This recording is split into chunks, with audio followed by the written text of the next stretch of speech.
Nat, may itatanong lang ako sa'yo. Ano yan? Anong pakiramdam bilang isang mangunguma? Iti biyong bilang sat mangunguma.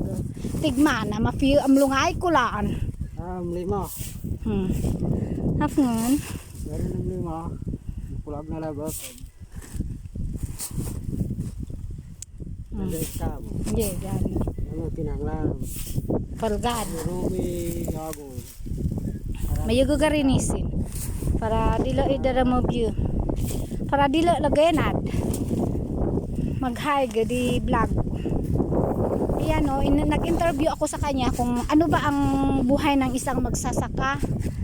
Kung napapagod ba o hindi. Pero ang sinabi niya, kailangan daw kasi nakakapagod. Pero kailangan talagang magsikap.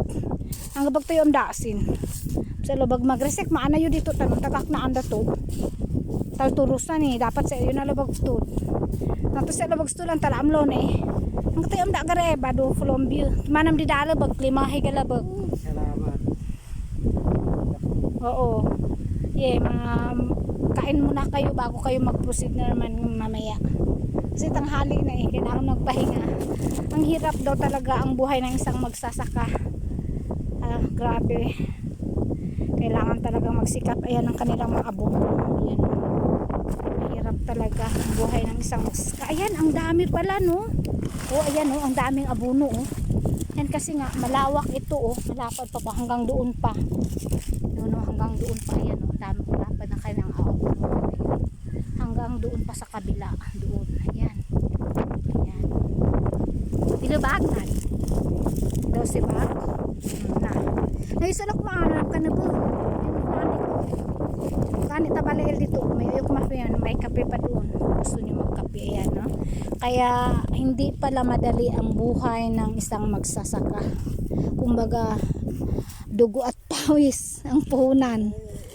Bago ka harvest, kailangan magsikap ka talaga. Kaya hindi madali ang buhay ng isang magsasaka. Ayan o. Kung nakikita niyo yan, ayan na. Nag-start naman siya sa pag-abono. Ayan. Ayan siya. Buhay magsasaka.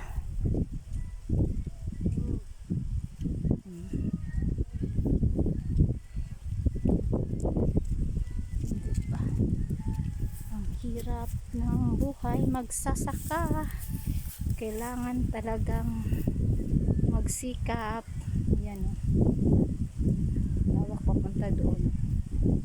Oh, diba? Ang ganda ng malusog ang mga